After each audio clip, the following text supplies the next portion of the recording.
वात्सल्य वृद्धाश्रम हिरावाडी पंचवटी या ठिकाणी नवरात्री निमित्ताने घटस्थापना झाली असून दरवर्षीप्रमाणे यावर्षी देखील नवरात्र उत्सव भक्तिमय वातावरणात संपन्न होतोय।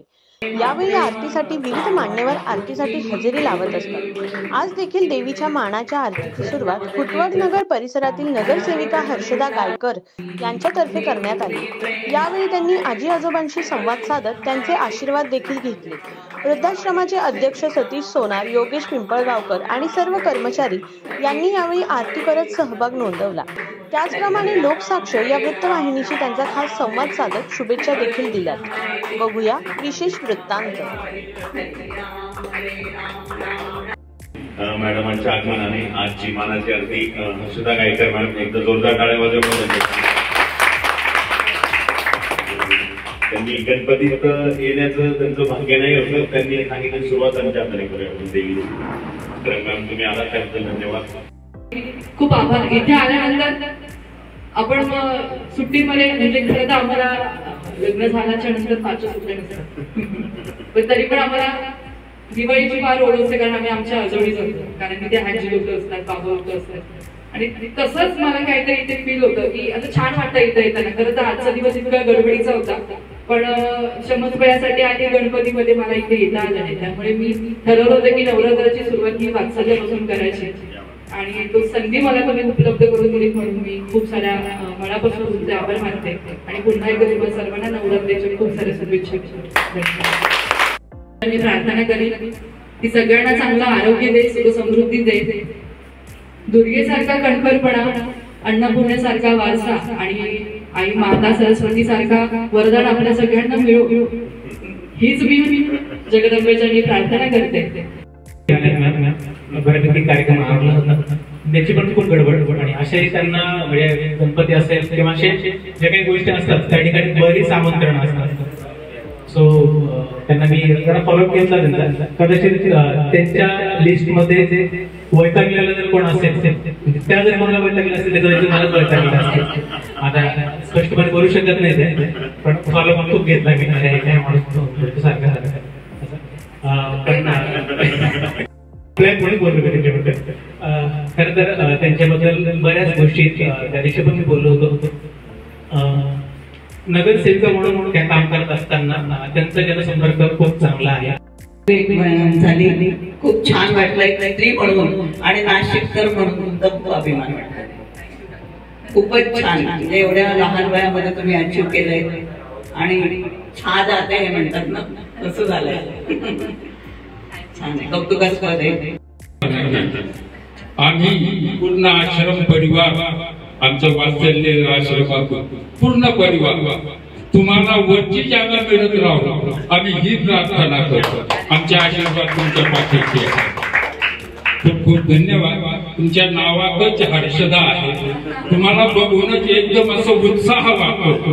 म्हणजे तुमचे जे कारकीर्द आहे, तुमच्या बोलण्या जी तुम्ही भाषा वापरतो, खूपच खूप धन्यवाद तुम्हाला। आणि आता आपण आलो आहोत वात्सल्य वृद्धाश्रम हिरावाडी पंचवटी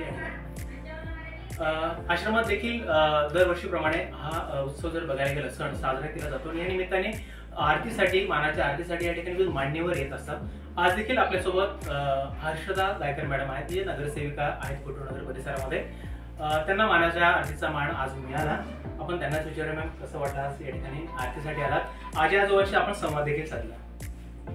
सगळ्यात पहिले तर मी सगळ्यांना या नवरात्री उत्सवाच्या खूप साऱ्या शुभेच्छा देईन। आणि मला असं वाटते की माझी नवरात्रीची सुरुवात इतक्या चांगल्या ठिकाणावर झाली, कारण तुम्ही बघताय क्षेत्र कुठलंही असो त्या क्षेत्रामध्ये आपल्याला आशीर्वाद असणं खूप गरजेचं असतं, आणि ते आशीर्वाद मला या वात्सल्य वृद्धाश्रमामध्ये नेहमी मिळत असतात। त्यामुळे निश्चितच इथे येऊन एक एनर्जेटिक वाटते। आणि आज जो पहिला दिवस माझ्या आजी लोकांच्या आशीर्वादाने सुरू झालाय, तर निश्चितच पुढचे जे 9 दिवस आहेत ते 9 दिवसाची एनर्जी मला वर्षभर टिकणार, यात कुठलीच शंकाच नाही।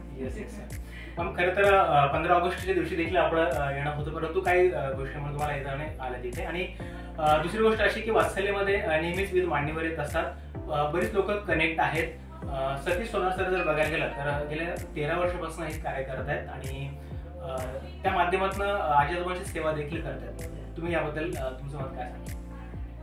खरं तर सतीश सरांचं जेवढं कौतुक करावं तेवढं कमी. त्याचं कारण असं की असं म्हणतात की बालपण आणि उतरतं वय हे सारखं असतं. जसं आपल्याला लहान मुलांना सांभाळावं लागतं तसं आपल्याला आजी लोकांना सांभाळावं लागतं. आणि तुम्ही बघताय की आता सगळ्या ह्या कलियुगच म्हणावं लागेल की 2-2, 3-3 जणांच्या फॅमिली ह्या स्वतंत्र राहतात. एकत्र फॅमिली पद्धत आपण ही एकत्र कुटुंब पद्धती कमी होत चालली आहे आणि त्यामुळे आजी बाबांचं कनेक्ट राहत नाहीये, तो नातं ते जुळत नाही. आणि हे सगळं असताना देखील सर आज एक नाही तर अनेक आजी बाबांना सांभाळत आहे. त्यामुळे निश्चितच सरांचं मी कौतुकच करेन आणि या माध्यमातून मी सांगेन पण की एक त्यांची नात म्हणून जर माझ्याकडनं निश्चित काही मदत झाली तर मी निश्चितच ती करेल. आणि आज खरं तर आजी लोकांना थोडासा एक विरंगुळा म्हणून सरांनी आमच्याकडे मागणी केली की ताई धर्मवीर 2 आलाय तर तुम्ही आमच्या आजी बाबांना दाखवा अशी आमची विनंती आहे. खरं तर तुम्ही बघा की कोणाकडनं माझ्या आजी बाबांना काहीतरी देता येतंय हा विचार करून ते प्रत्येकाकडे त्या पद्धतीने मागणी करत असतात आणि निश्चितच त्यांची मागणी आम्हाला मान्य आहे. म्हणून मी त्यांना म्हटलं की आपण लवकरच आजी बाबांना एक धर्मवीरच्या माध्यमातून काहीतरी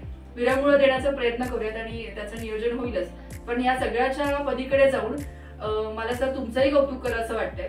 कारण कसं असतं एखाद्या घरातला आपण सदस्य असलो तर त्या घरच्यांसाठी काहीतरी करणं आपल्याला बांधील असतो किंवा आपलं ते कर्तव्य असतं. पण त्या व्यतिरिक्तही जाऊन समाजाचं मी काहीतरी देणं लागतोय अनुषंगानं तुम्ही वात्सल्य प्रदर्शनाने मदत करतात. त्यामुळे निश्चित मी सतीश सरांच्या वतीने पण आणि माझ्या वतीने तुमचं अभिनंदन आणि कौतुक निश्चित आहेच. Thank you so much. जाता जाता खरं तर प्रत्येक वर्षी आपण सगळे सण साजरे करत असतो आणि गणेशोत्सव असेल किंवा नवरात्र असेल की आपण काहीतरी प्रार्थना देखील करत असतो. तुम्ही यावेळेस दुर्गेकडे काय प्रार्थना करा? तुम्ही बघतायत सगळ्यात महत्वाचं आजकाल जी हिंसक वृत्ती वाढली आहे आपण सगळीकडे बघतोय तर सगळ्यात महत्वाचं माझे देवीच्या चरणी हीच प्रार्थना आहे की तुझ्यासारखा म्हणजे दुर्गेसारखा कणखरपणा आमच्या सगळ्या भगिनींमध्ये घेऊन आणि हे जी काय परिस्थिती चालली याच्यातनं बाहेर पडण्यासाठी चांगली सद्बुद्धी पुरुषांना मिळो हीच मी या दुर्गेचरणी प्रार्थना करीन. आणि त्याच्या व्यतिरिक्त तुम्ही बघताय मी आज नगरसेवक म्हणून मिरवते तर माझ्या नावाच्या पुढे शिवसेना हे नाव आहे. त्यामुळे निश्चितच मी आज जगदंबेचरणी प्रार्थना करेन की निश्चितच आमचे जे आमच्या सर्वांचे लाडके म्हणजे अर्थात तुमचे पण आहेतच माननीय आपल्या महाराष्ट्र राज्याचे मुख्यमंत्री शिंदे साहेब यांना पुन्हा एकदा मुख्यमंत्री या पदाची जबाबदारी मिळो हीच मी दुर्गेचरणी प्रार्थना करते. कारण तुम्ही बघताय ते का त्याचं कारण असं की जे काही सरकारच्या योजना गेल्या 2 वर्षांमध्ये चालू आहेत तर त्या जवळजवळ 80% या योजना फक्त महिलांसाठी साहेबांनी राबवल्यात. म्हणजे कुठेतरी या भगिनींना मुख्य प्रवाहात आणण्यासाठी साहेब जे प्रयत्न करतात किंवा ते स्वतःला कटिबद्ध समजतायत ते निश्चित या पद्धतीनेच पुढे कामकाज करण्यासाठी मी जगदंबेचरणी प्रार्थना करेल की आमच्या साहेबांना पुन्हा एकदा मुख्यमंत्री पदावर बसून ती सेवा करण्याची संधी मिळो हीच मी प्रार्थना करेन. Thank you so much. खरं तर तुमच्या सगळ्या मनोकामना पूर्ण होत हीच दुर्गेचरणी आम्हा सर्वांची देखील प्रार्थना आहे विनवणी आहे. मॅम असंच तुम्ही येत राहा आणि वेळ देत राहा आणि आजी आजोबांशी देखील संवाद साधत राहा एवढंच या निमित्ताने सांगेल. आणि परत एकदा सर्वांना लोकसाक्षी वृत्त या वाहिनीच्या वतीने खूप साऱ्या शुभेच्छा देतो आणि आपण देखील 9 दिवस सगळ्या गोष्टींचा आनंद घ्या. परंतु खरं तर जे नवरंग असतात किंवा नवे त्याच्या मागची जी व्याख्या असते ते समजून घेणं खूप गरजेचं असतं आणि ते जर समजून घेतले आपण तर खऱ्या अर्थाने तो नवरात्रोत्सव हा सफल होत असतो. एवढंच मी सांगेन. थँक्यू.